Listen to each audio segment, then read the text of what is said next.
Hello, my name is Jessica Knight, and welcome to the Relationship Recovery Podcast. I have gotten a bunch of questions on narcissism since posting the last podcast on the difference between emotional abuse and narcissism. So for the next few weeks, I'm going to go through some qualities of a narcissist, like what that will look like in your relationship. And so this may seem like a little bit of a diversion from some of the stuff that we've talked about. And, this podcast has really been meant to educate, but also give you some tactics on what to do. But sometimes it can be really helpful and validating just to understand, what you're going through is textbook, that you can basically put little check marks next to some of the behaviors, and that a lot of people feel the way that you do. And I know for sure when I was going through this, I definitely could have listened to a podcast like this, all day. I could have just, gone through it this. Today is going to be the first one, and then there's probably going to be, 5 or 6 more. I would have just probably went through all of them because I would have been wanting to understand what this looked like and felt like. And so that's what we're going to do, is to try and break this down a little bit more so you can understand. But before I get into that, I want to make something clear. That if you're worried that you're in a relationship with a narcissist, I want you to remember that he or she can have narcissistic qualities without being a narcissist. There can be some things about them that are narcissistic, but they don't have to have all of the qualities. To be diagnosed, they have to meet 5 of the 9 criteria.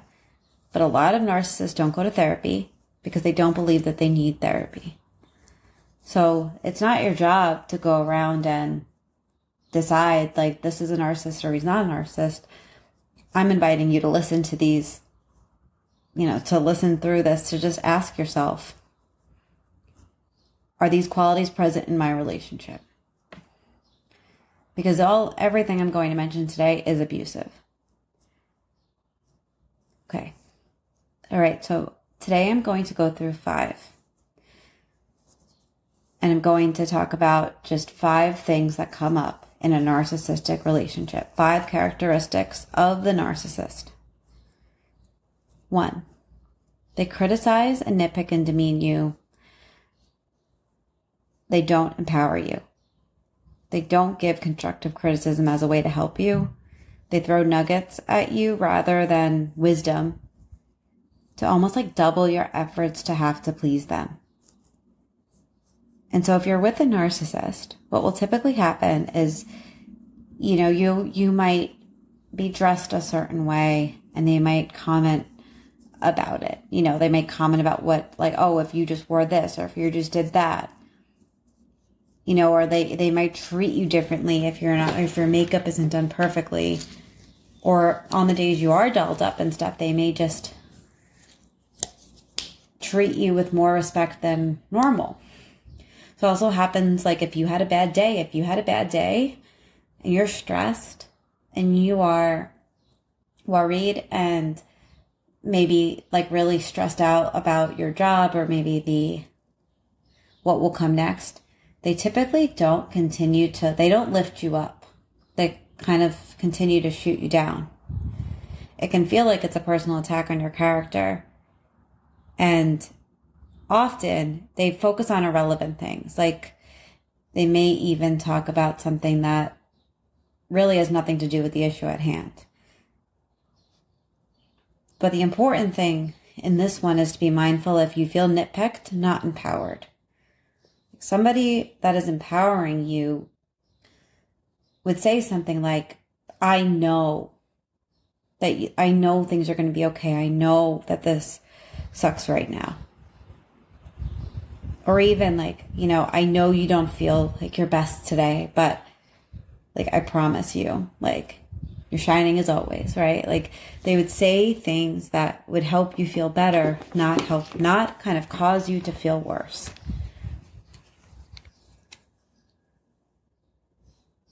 This one kind of piggybacks on the second one I wanted to touch on today, and is that narcissists give unsolicited advice, especially in situations where it's inappropriate to do so or matters that you've made clear are none of their business.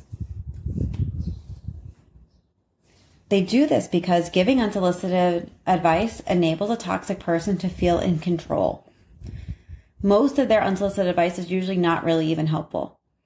It's just doled out in a way and thrown at you as a way to distract you from your own thoughts and your own progress.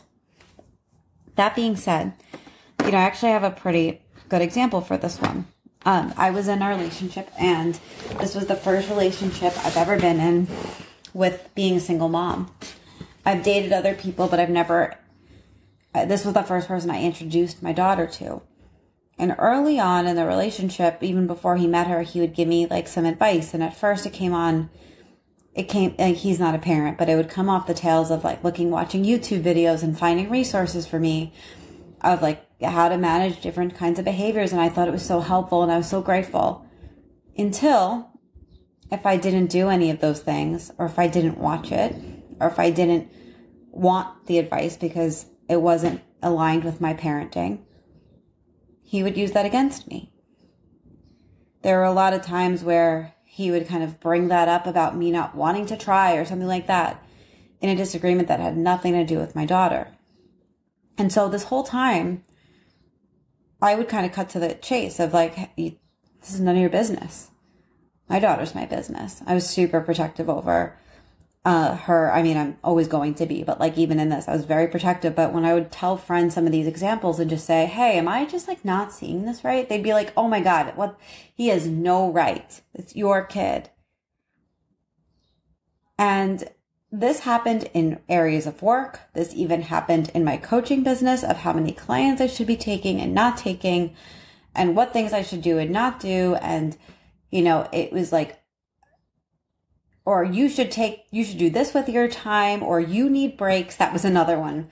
It was constantly about me needing rest and breaks. But what I realized in time was that it was never about me. The breaks were never about really wanting me to rest. The breaks were always about the fact that he didn't want to work at night. He's definitely somebody that even if he worked like 3 hours that day, he still signed off at 5, and didn't want to feel anything or any shame because his work ethic did not align with mine.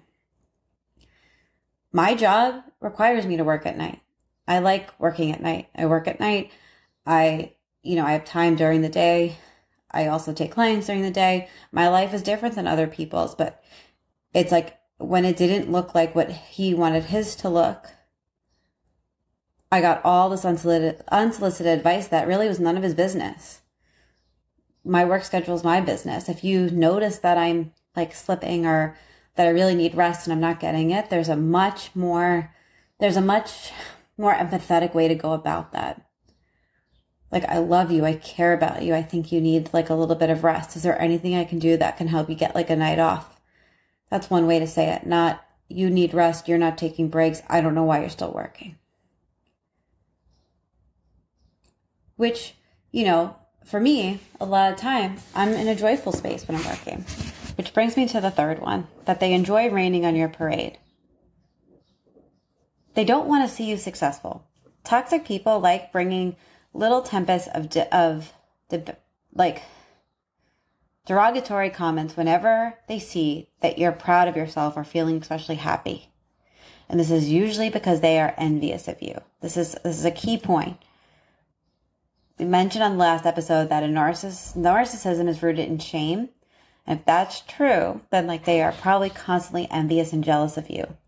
If you get a grant, if you reach a milestone, if you run a PR, if you take a day off, if you go on a vacation, if you, are just having a great day for whatever reason, and they're not, they will rain on the parade. They will have a bad day. They will find a way to make you feel bad about it rather than lift you up. The next one I want to talk about is about how they play devil's advocate. I hate devil's advocate. I have a friend that sometimes, like, if I go to him with an issue, he'll be like, let's, like, just to play devil's advocate for a second. I'm always like, no, like, shut up. Like, I don't give a shit about devil's advocate. Let's talk about the issue at hand. But a narcissist will tend to do this in regards to issues that are deeply personal to you and that touch your core values, like your belief systems, your life experiences, your moral codes. They might try and dismiss trauma that you've gone through by arguing that it's not really trauma at all, or you didn't have it that bad, or you don't have it that bad right now. They'll get into useless conversations about whether everyone should have equal rights and whether proven facts are actually legitimate.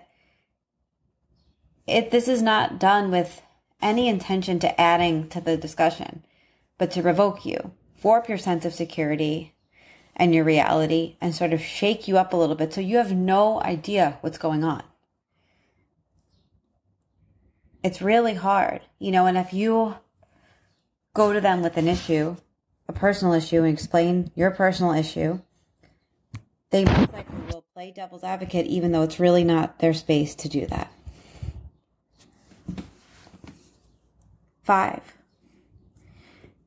they copy your mannerisms, your work, your behavior.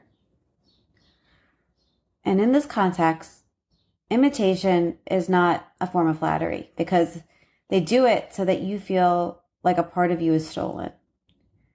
They are identity thieves and they steal facets of your personality. They're always watching to see what other attribute they can take from you. And this is because they live in shame. They have no core sense of self. So they prefer to mimic the qualities they know that make you likable, victorious. But often, this ends up being rooted in jealousy and shame, which will then end up leading to them lashing out or blaming in some way.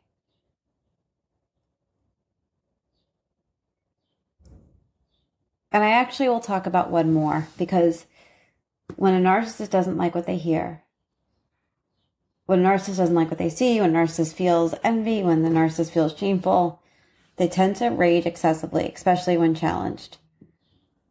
This is to feel their sense of superiority. It's called narcissistic rage, and it occurs when a person feels slighted or when they've lost control.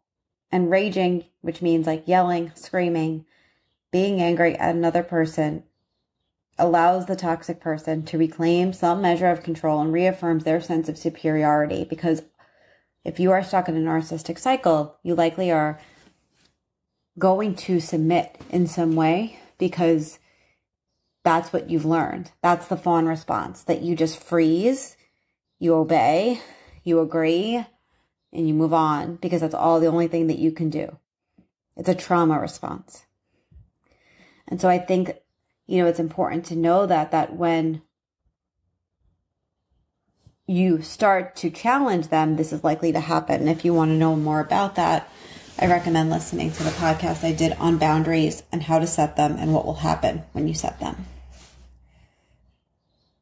So I said we were going to do 5, but you got 6.